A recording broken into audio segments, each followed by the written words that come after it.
Students देखो, आने वाले टाइम में जितने भी 4-5 एग्जाम होने वाले हैं ना आइल्स के, अगर आपका किसी भी डेट को एग्जाम है तो विद इन 1 वीक आप अपना एग्जाम क्रैक कर सकते हैं। चाहे आपका एग्जाम एकेडमिक का है या फिर जनरल का है, आप किसी भी कंट्री में बैठे हुए हैं, कनाडा, ऑस्ट्रेलिया, यूके, इंडिया, और आपने एग्जाम बुक कर दिया है और आपको प्रिपेयर करने के लिए ज्यादा टाइम भी आपके पास नहीं बचा हुआ है। तो इस वीडियो को शुरू से लेकर एंड तक देखना, क्योंकि मैं आपको एक ऐसा प्लान बताने वाला हूं जिससे आपका ये प्रॉब्लम सॉल्व होने वाला है। लेकिन उससे पहले आपको छोटी सी रिक्वेस्ट है कि हमारे चैनल को सब्सक्राइब जरूर कर लें, इस वीडियो को लाइक कर दें और शेयर कर दें ताकि दूसरे स्टूडेंट का भी भला हो पाए। आइए हम वीडियो को स्टार्ट करते हैं। तो इस वीडियो में मैं आपको चारों मॉड्यूल्स के बारे में बताऊंगा एक एक करके कि कैसे चारों के चारों मॉड्यूल की आपको प्रैक्टिस करनी चाहिए, क्या प्रैक्टिस करना चाहिए जिससे कि आपका एग्जाम फर्स्ट अटेम्प्ट में क्लियर हो जाए।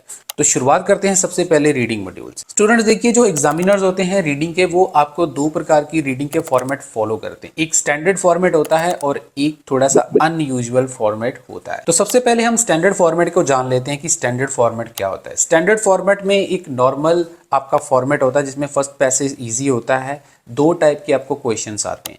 सेकंड पैसेज थोड़ा सा मॉडरेट होता है, थर्ड पैसेज थोड़ा सा मॉडरेट से डिफिकल्ट आता है। सेकंड और थर्ड पैसेज दोनों में तीन तीन टाइप के क्वेश्चन आते हैं। दूसरे शब्दों में अगर मैं बोलूँ तो वो मोस्टली कैम्ब्रिज बेस्ड फॉर्मेट होता है। कैम्ब्रिज की बुक नंबर 11 से लेकर 18 तक, जो कि सारे ही स्टूडेंट ऑलमोस्ट प्रैक्टिस करते हैं, वही फॉर्मेट होता है। और अगर हम अनयूजुअल फॉर्मेट की बात करें तो फर्स्ट पैसेज मॉडरेट से डिफिकल्ट होता है, उसमें तीन टाइप के क्वेश्चंस होते हैं। सेकंड पैसेज मॉडरेट होता है, तीन टाइप के क्वेश्चन होते हैं। थर्ड वाला इजी होता है, दो टाइप के क्वेश्चन होते हैं। एग्जामिनर क्या करते हैं कि वो एक दो एग्जाम स्टैंडर्ड फॉर्मेट में डाल देते हैं, एक दो एग्जाम अनयूजुअल फॉर्मेट में डाल देते हैं। और मोर देन 70% स्टूडेंट इसलिए फेल हो जाते हैं क्योंकि वो सिर्फ और सिर्फ स्टैंडर्ड फॉर्मेट की ही प्रैक्टिस करते हैं, और एग्जाम में जाकर जब उनको थोड़ा सा अनयूजुअल फॉर्मेट देखने को मिलता है तो उसको वो हैंडल नहीं कर पाते और वो फेल हो जाते हैं। तो इसलिए मेरा जो सबसे पहला टिप्स आप लोगों के लिए रहेगा रीडिंग का, वो यही रहेगा कि आपको दोनों फॉर्मेट को जानना है, दोनों फॉर्मेट की प्रैक्टिस करनी है। स्टैंडर्ड फॉर्मेट की भी करनी है जो कि मोस्टली स्टूडेंट कर लेते हैं, और अनयूजुअल फॉर्मेट की भी प्रैक्टिस करनी है। दूसरे टिप की अगर बात करें स्टूडेंट, तो आप लोगों के लिए बहुत जरूरी हो जाता है कि आप लोग रियल एग्जाम टेस्ट की प्रैक्टिस करें। रियल एग्जाम टेस्ट की प्रैक्टिस इसलिए मैं एडवाइस कर रहा हूं आप लोगों को क्योंकि बहुत ज़्यादा बार आइल्स में रीडिंग के पैसेजेस रिपीट होते हैं, जो ऑलरेडी पास्ट एग्जाम में आ चुके होते हैं, बार बार रिपीट होते रहते हैं।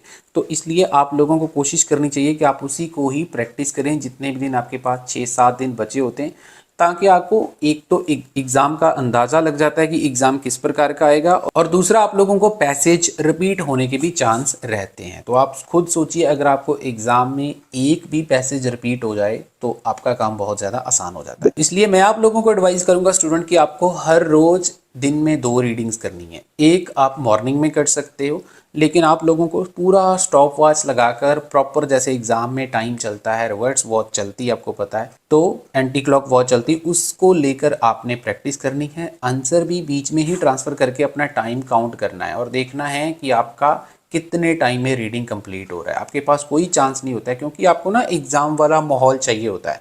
तो आप लोग अगर एग्जाम वाला माहौल जो है वो नहीं दे पाते अपने आप को 6-7 दिन, तो फिर एग्जाम में जाकर आपको नर्वसनेस होती है, टाइम आपके कंट्रोल में नहीं रहता है। और जो मॉर्निंग वाली रीडिंग है उसको एनालाइज जरूर करें, उसका प्लस माइनस देखें कहाँ गलती करी है, और एक रीडिंग आप इवनिंग में कर सकते हैं। तो मतलब डेली की आप 2 रीडिंग्स जो हैं वो एडवाइजेबल है, आप कर सकते हैं। देखिए स्टूडेंट, जो क्वेश्चंस की मेन कैटेगरीज होती हैं वो 5 से 6 कैटेगरीज होती हैं जो आपको हर एग्जाम में देखने को मिलेगी। जैसे ट्रू फॉल्स हो गया, उसके बाद ब्लैंक्स आ गई, फिर उसके बाद लिस्ट ऑफ हेडिंग आ गए, राइटर ओपिनियन हो गए और समरी कंप्लीशन। ये ऐसे क्वेश्चन होते हैं जो आपको कभी भी नहीं छोड़ने चाहिए। इनकी प्रैक्टिस आपको ज़्यादा से ज़्यादा करनी है क्योंकि ये अच्छा स्कोर आपको दिला सकते हैं, और एग्जाम में भी आपको इन्हीं क्वेश्चन को ज़्यादा प्रेफरेंस देनी है। उसी प्रकार से कुछ क्वेश्चन ऐसे होते हैं जो एग्जाम में इंपॉर्टेंट तो होते हैं लेकिन इतने इंपॉर्टेंट नहीं होते, मतलब आपके बैंड रिक्वायरमेंट के ऊपर बहुत ज़्यादा डिपेंड करता है। और आपको पता है जनरली स्टूडेंट की रिक्वायरमेंट 6 बैंड ही होती है, किसी किसी स्टूडेंट की 7 भी हो सकती है, चाहे आपका एग्जाम एकेडमिक का है, जीटी का है। तो उसमें जैसे मल्टीपल चॉइस वाले क्वेश्चन हो गए, मैचिंग क्वेश्चन हो गए, विच पैराग्राफ कंटेन्स वाले हो गए, मैचिंग सेंटेंस वाले क्वेश्चन हो गए, ये क्वेश्चन इतने इंपॉर्टेंट नहीं होती। इसकी डिफरेंट टेक्निक्स होती हैं, स्ट्रैटेजीज होती हैं, शॉर्टकट्स होते हैं, वो सारे हमने अपने क्रैश कोर्स में कवर कर रखे हैं। आप लोग रिजल्ट देख सकते हैं स्क्रीन के ऊपर, इतने अमेजिंग रिजल्ट हैं हमारे। ये 1500 रुपये का कोर्स आपकी लाइफ बना सकता है। आपके जो बार बार आप पैसे खराब कर रहे हैं वो खराब करने की ज़रूरत आपको नहीं है, क्योंकि इसमें आपको प्रेडिक्शन भी साथ में फ्री ऑफ कॉस्ट मिल जाता है, और स्टेप बाय स्टेप आपको पूरी प्रॉपर गाइडेंस मिल जाती है। आपके पास टाइम नहीं है प्रैक्टिस करने का, आप इंस्टीट्यूट जाते हो नहीं जाते हो कोई फर्क नहीं पड़ता, लाइफ टाइम वैलिडिटी के साथ आपको ये मिल जाए। नेक्स्ट हम बात कर लेते हैं लिसनिंग की। तो लिसनिंग की जो सबसे पहली चीज़ है वो है आपकी प्रैक्टिस की स्पीड। एग्जाम में जो स्पीड आती है स्टूडेंट वो 1.15 की आती है, 1.25 या नॉर्मल स्पीड नहीं आती है, तो 1.15 के ऊपर ही प्रैक्टिस करें।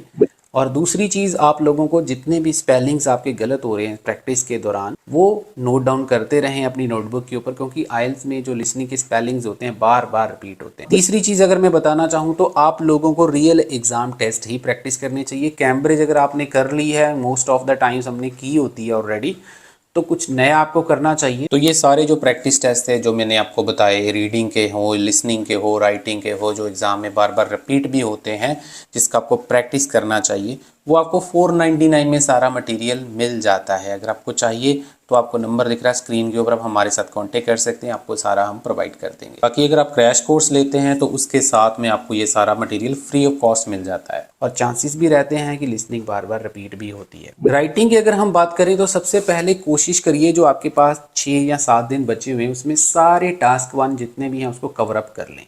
जैसे आपको पता 4 प्रकार के चार्ट्स होते हैं, प्रोसेस डायग्राम होता है, मैप होते हैं, तो कोशिश करिए कि हर रोज़ एक एक आप लिखें और अपने टीचर से इवैल्यूएट करवाते रहें।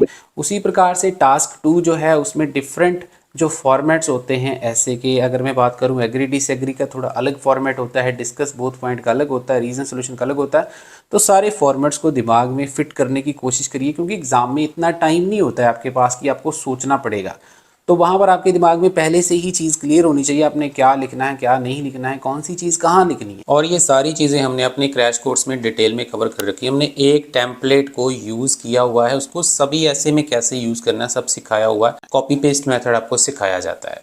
तो ये फॉर्मेट की आपको प्रेपरेशन कर लेनी है, और कोशिश करिए कि आपके जो भी वीक एरियाज़ हैं वहाँ पर आप लोग वर्क करिए। एग्जाम्पल के तौर पर मैं बता देता हूँ, जैसे आर्ट एंड क्राफ्ट या स्पेस के ऊपर आपको कई बार टॉपिक्स आ जाते हैं, लेकिन आपको लग रहा है कि आपको उसके बारे में ज़्यादा नॉलेज नहीं है, तो आप कोशिश करिए कि ज़्यादा से ज़्यादा सैम्पल आंसर रीड करिए, और कोशिश करिए जो एग्ज़ाम में ऑलरेडी एक साल में क्वेश्चंस आए होते हैं, आइल्स बार बार उनको रिपीट करती रहती है, और वही प्रैक्टिस करें, वही आपके लिए मोर देन इनफ रहता है।